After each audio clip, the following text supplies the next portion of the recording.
ইসলামী আন্দোলন বাংলাদেশ ছাত্র থানার সেক্রেটারিকে চাঁদাবাজের মিথ্যা মামলায় আসামি করে গ্রেফতার করা হয়। তো আমরা থানার সাথে চ্যালেঞ্জ করছি, যদি সে চাঁদাবাজ হয় তাকে আমরা চালান করে দেন। আলহামদুলিল্লাহ আমাদের দলের মধ্যে এমন কেউ নাই যে চাঁদাবাজি করে। স্টেশনের চাঁদাবাজিকে প্রতিরোধ করার জন্য আমরা ওখানে চাঁদাবাজদের বিরুদ্ধে প্রতিবাদ সমাবেশ এবং মিছিল করেছিলাম।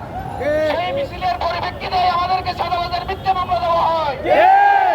শুকরিয়া আদায় করি, সেই ষড়যন্ত্রের কালো হাত ভেঙে দিয়ে আমরা তারা থেকে সসম্মানে আল্লাহ আমাদের হাবিব ভাইকে ফেরত দিয়েছে।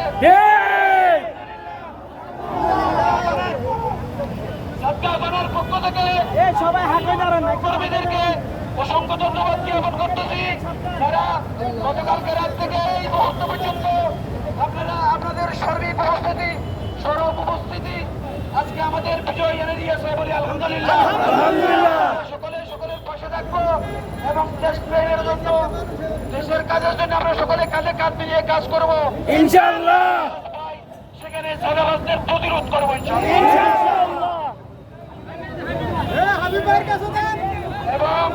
এবং এলাকার চাঁদাবাজি করে প্রয়োজনে আপনারা ইসলামী আন্দোলনের দায়িত্বশীলদের সাথে যোগাযোগ করবেন, আমরা সার্বিক সহযোগিতা দেবো।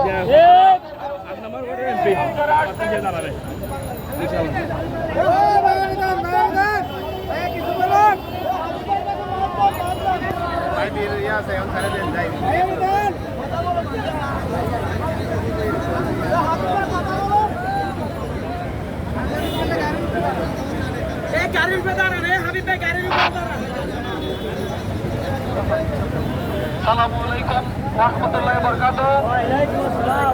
আমরা সবাই শান্ত হই। আল্লাহকে দরবারে লাখো কোটি শুকরিয়া যে মহান রব্বুল আলামিন হাজারো ষড়যন্ত্র থেকে আমাদেরকে মুক্তি দান করেছেন, সেজন্য শুকরিয়া আলহামদুলিল্লাহ। আপনারা জানেন সরকার পরিবর্তনের পর চাঁদগাঁ থানায় বিভিন্ন জায়গায় চাঁদাবাজ বিরোধী আমরা ইসলামী আন্দোলন বাংলাদেশের পক্ষ থেকে বিভিন্ন সমাবেশ, গণসংযোগ থেকে শুরু করে চাঁদাবাজ বিরোধী তৎপরতার কাজ আমরা করে যাচ্ছিলাম।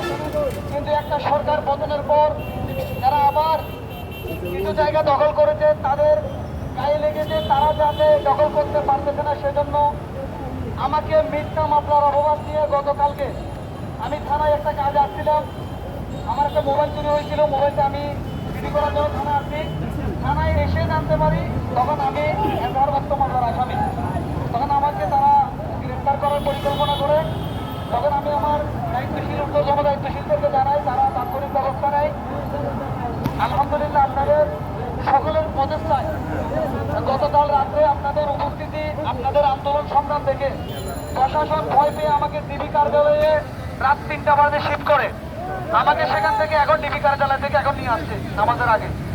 এরপর আপনারা আজকে সকাল থেকে যে না ঘুমায় রাত্রি থেকে যে আমাদের ইসলামী আন্দোলন বাংলাদেশ চাঁদগাঁ থানা শাখা সহ মহানগরের বিভিন্ন দায়িত্বশীল এবং মহানগরের সিনিয়র নেতৃবৃন্দরা যারা পরিশ্রম করে আজকের এই আমাকে উদ্ধার করেছেন, এতে প্রমাণ হয় বাতিলের পরাজয় এবং হকের বিজয়। ঠিক সুতরাং আমি কালকে আমার এই হ্যারাসমেন্ট থেকে বুঝতে পারলাম, যতক্ষণ পর্যন্ত এদেশের মধ্যে ইনসাফ প্রতিষ্ঠা হবে না, ইসলামী হুকুমত প্রতিষ্ঠা হবে না, এরকম অন্যায়ভাবে অনেক মানুষকে তারা এভাবে জেলখানায় থেকে শুরু করে বিভিন্ন জায়গায় নির্যাতন করবে, তার প্রমাণ হচ্ছে আমি কালকে হয়রানির শিকার হয়েছি। ঠিক কিনা?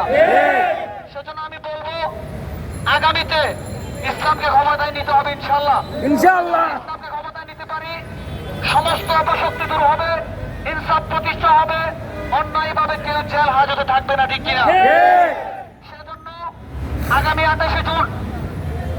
28শে জুন ইসলামী আন্দোলন বাংলাদেশের মহতারাম আমির, বাংলার 18 কোটি মানুষের শান্তির অগ্রদূত পীর সাহেব চরমোনাই, আগামীর বাংলাদেশ কেমন হবে, আবার কি স্বৈরাচার চাঁদাবাজের হাতে যাবে, নাকি ভালো লোকরা সত্যিকার দেশপ্রেমিক মানুষ দেশ শাসন করবে, রাষ্ট্র অধিকার ভোগ করবে, সেটা আগামী 28 তারিখ নির্ধারণ হবে। ঠিক কিনা?